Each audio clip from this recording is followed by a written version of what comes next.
یہ بات کی ان کی ایفرٹ تھی. پہلی ان کی ایفرٹ یہ تھی کہ وہ چاہتے تھے کہ کسی طرح ان کو ایک بار پھر تیسری دفعہ ایکسٹینشن یا دوسری دفعہ ایکسٹینشن مل جائے. لیکن نواز شریف صاحب جو تھے وہ میرٹ اس کے اوپر ڈٹے ہوئے تھے. اس کے آگے نہ وہ کچھ سنتے تھے, نہ اس کے آگے وہ کسی کو بولنے دیتے تھے. کچھ لوگ سفارشیں لے کے گئے جن میں شاہد خاقان عباسی صاحب ہیں, لیکن جو گل بخاری جو ہماری کلیگ ہیں, گل بخاری کا یہ کہنا ہے, یہ ماننا ہے کہ شاہد خاقان عباسی صاحب جو ہے ان کی یہ انفارمیشن ہے کہ وہ اس طرح کی کوئی بات انہوں نے نہیں کی تھی اس دور میں جب وہ ملنے گئے تھے. اگر آپ کو یاد ہوگا نواز شریف صاحب سے, یعنی کہ جنرل عاصم منیر صاحب کی جب اپوائنٹمنٹ کے معاملات چل رہے تھے تب. لیکن شہباز شریف صاحب جو ہیں وہ بھی ایک طرح سے دباؤ کے اندر تھے, کیونکہ جنرل باجوہ صاحب کی طرف سے رپورٹڈلی یہ کہا جا رہا تھا کہ اگر مجھے نہیں لگایا جائے گا تو پھر جناب یہ بھی ہو سکتا ہے, وہ بھی ہو سکتا ہے. وہ سنگین نتائج کی یا کہہ رہے کہ ماورائے آئین اقدامات کی بھی دھمکیاں دے رہے تھے. تو نواز شریف صاحب نے شہباز شریف صاحب کو کہا تھا کہ تم کورونا کے ٹیسٹ کراؤ اور وہ پازیٹیو آئے گا تو پھر آپ جو ہیں وہ کوارنٹائن ہو جائیے گا. تو انہوں نے یہی کام کیا, انہوں نے لوگوں سے ملنا جلنا بند کر دیا. جو زور چل رہے تھے, لگائے جا رہے تھے زور, وہ مجھے یہ بات جو ہے وہ کسی ایک بہت بڑی اہم شخصیت نے یہ والی بات بتائی تھی کہ کوئی بھی آرمی چیف اس وقت تک اپنی ایکسٹینشن کی بات نہیں کرتا جب تک وہ کوئی 4-5 جنرل اپنے ہم نوا نہ پیدا کر لے, اور وزیر اعظم کی کابینہ کے 4-5 اہم ترین لوگ جو ہیں وہ اپنے ہم نوا نہ کر لے. تو نواز شریف صاحب سے ایکسٹینشن ملنی تھی, شہباز شریف صاحب کی حکومت تھی, شہباز شریف صاحب کی کابینہ کے لوگوں کو کیا ہم نوا کرنا تھا. وہ تو سارے کے سارے مشرف بھائی اسلام تھے سمیت امام کے, اور امام کون تھے؟ اپنے شہباز شریف صاحب. بات ادھر ادھر ہو جائے گی. میں جو بات کہنا چاہ رہا ہوں وہ یہ ہے کہ نواز شریف صاحب کو سسٹم میں واپسی کا گرین سگنل 2019 سے شروع ہو گیا تھا ملنا, لیکن چیزیں قانونی پروسیس بھی ایک علیحدہ سے جاری تھا. ویسے پاکستان میں قانونی پروسیس کیا ہوتے ہیں کیا نہیں ہوتے, وہ بس ایک منہ ملازے کے لیے ہوتے ہیں. جس طرح اب قانونی پروسیس چل رہے ہیں, جس طرح اب آپ نے دیکھا ہے کہ پاکستان کے اندر جو ہے وہ کسی قسم کی کوئی رکاوٹ ہی نہیں ہے. معاملات قانونی نہیں ہوتے, معاملات سیاسی ہوتے ہیں. اس لیے میں جو یہ پوری پلندہ پڑا ہوا ہے, ہائی کورٹ میں کیا ہوا, لوور کورٹ میں کیا ہوا, بشیر صاحب کیا کہہ رہے تھے, گل حسن اورنگزیب صاحب جسٹس صاحب کیا کہہ رہے تھے, اور جسٹس عامر فاروق صاحب کا استدلال کیا تھا, ان کے استفسارات کیا تھے, میں اس چکر میں نہیں پڑھنا چاہ رہا کیونکہ ہم بات پولیٹیکل کر رہے ہیں. نواز شریف صاحب کو ہٹایا جانا ایک سیاسی فیصلہ تھا, ریاستی سطح کے اوپر ہوا. نواز شریف صاحب کو واپس بھیجنا یا پاکستان سے بھیجنا ایک سیاسی فیصلہ تھا, ریاستی سطح پر ہوا. اور وہ فیصلہ اس لیے تھا کہ واقعی کچھ لوگ جنرل فیاض حمید صاحب کی قیادت میں اور عمران خان صاحب کے ساتھ مل کے نواز شریف صاحب کو زہر خورانی دینا چاہ رہے تھے, کرنا چاہ رہے تھے.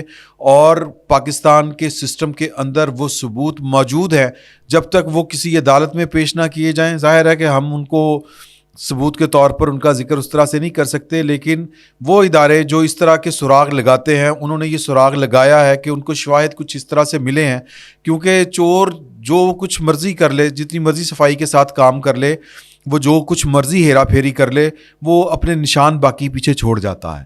جنرل فیاض حمید صاحب بھی آپ پارا میں اپنے نشان چھوڑ گئے تھے, جس سے یہ شواہد ملے تھے کہ کس طرح اسیسینیٹ کیا گیا تھا علامہ خادم حسین رضوی کو, کس طرح اسیسینیٹ کرنے کا پورا پلان تھا جناب ابصار عالم صاحب کو, کس طرح مطیع اللہ جان صاحب کو پھینٹ چڑھوائی گئی, پکڑا گیا, کس طرح جناب حامد میر صاحب اور مریم نواز صاحبہ کو بھی اسیسینیٹ کرنے کی کوشش کی گئی. وہ کامیاب نہیں ہوئی, پتہ نہیں کیوں نہیں ہوئی, اللہ تعالیٰ کو نہیں منظور تھا, تو بس ان کی زندگی بچ گئی. اسی طرح نواز شریف صاحب کا بھی پلہ پاک کرنا ضروری تھا. اور یہ خبر جو ہے, جس طرح ایک انٹرویو میں انہوں نے کہا تھا جناب جنرل قمر جاوید باجوہ صاحب نے کہ وہ اپنا مطیع اللہ جان کو بڑے بھونڈے طریقے سے پکڑا گیا تھا, میں نے چھڑوایا تھا ان کو. تو اسی طرح جو سسٹم تھا اس کے کچھ ناعاقبت اندیش لوگ جو ہیں وہ نواز شریف صاحب کی جان کے پیچھے پڑے ہوئے تھے, اور ان کو لگ رہا تھا کہ نواز شریف منظر سے ہٹے گا, ہمارا میدان 20 سال کے لیے صاف ہوگا.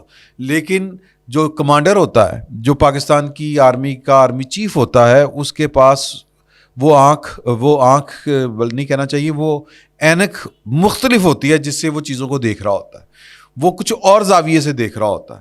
اور انہوں نے مداخلت کی ایک طرح سے, اور انہوں نے نواز شریف صاحب کو پاکستان سے پھر واپس لے کے جانے کا جو سلسلہ کیا, بندوبست کیا, بیسیکلی انہوں نے جنرل فیض اور عمران خان صاحب سے نواز شریف صاحب کو بچایا, ان کی زندگی کو محفوظ کیا انہوں نے اپنی طرف سے, ان کو یہاں سے نکال کے.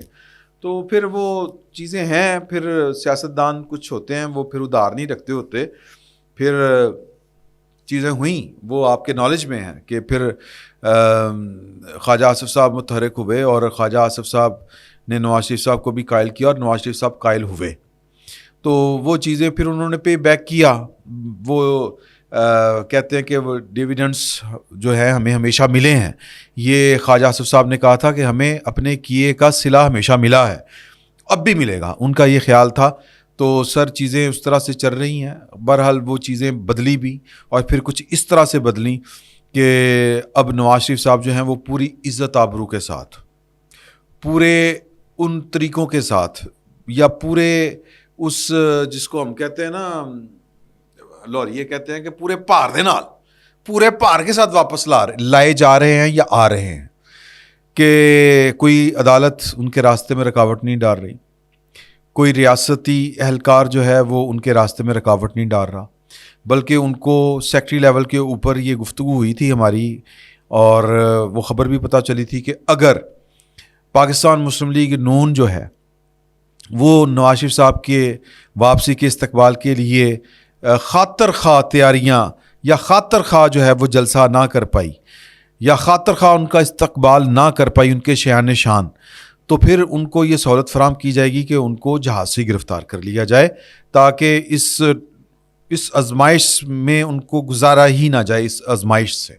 اور یہ آزمائش جو ہے وہ پاکستان کا اس سسٹم جو ہے وہ جو سسٹم اپنی غلطی کا احساس کر چکا ہے اس کو بچانا زیادہ ضروری تھا. کیونکہ اگر نواز شریف صاحب کا استقبال اس لیول کے اوپر نہیں ہوتا تو پھر اس کا دوسرا مطلب یہ ہونا تھا کہ 9 مئی کو جس سسٹم کے خلاف عمران خان صاحب نے بغاوت کرنے کی کوشش کی, اس سسٹم کے مقابلے میں اور نواز شریف صاحب کے مقابلے میں بھی اسٹرانگ ہیں آج بھی عمران خان صاحب.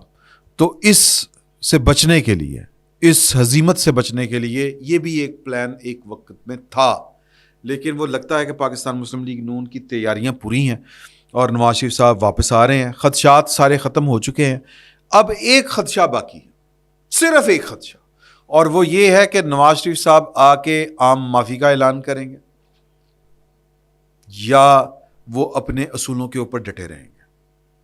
ہم ان لوگوں میں شامل ہیں جو یہ کہتے ہیں کہ جنہوں نے پاکستان کے اوپر جو تجربات کیے ہیں, جب تک قانون ان کو اپنی گرفت میں نہیں لے گا, ادارے ان کی سپورٹ کرنا نہیں چھوڑیں گے, تب تک پاکستان کی جو قسمت ہے, پاکستان کے اندر جو کام کرنے کا انداز ہے, پاکستان کے اندر جو فالٹ لائنز ہیں وہ ٹھیک نہیں ہوں گی. اور اس کے لیے یا وہ کام صرف ایک بندہ کر سکتا ہے اور اس کا نام ہے نواز شریف.